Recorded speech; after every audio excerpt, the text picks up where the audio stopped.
Hello everyone and welcome back to our YouTube channel.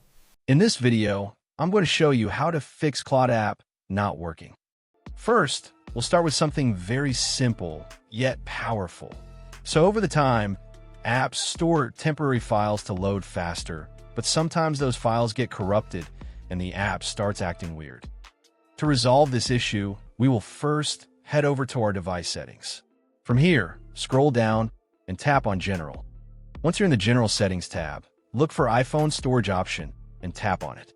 Over here, you can either search for the app or you can scroll down and look for it. Then tap on the app. On the next screen, you need to tap on the Offload app option. A confirmation pop-up will come up. Now tap on the Offload app option here. It'll take a bit for processing, and then a reinstall button will show up. Simply tap on it to reinstall the app. This should resolve the issue, but if it doesn't, then you need to check if the app is running an older version. Head over to App Store. From here, double tap on this search icon in the bottom right corner, and then search for the app.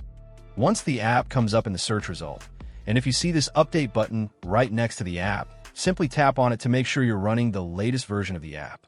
However, if you continue to encounter this issue, then you will need to completely reinstall the app, which usually resolves the problem. Head over to this screen the way we did before. And over here, tap on the Delete App option here to uninstall the app from your device. A confirmation pop-up will come up. Now tap on the Delete option here. Once uninstalled, open up App Store and search for the app in the search bar.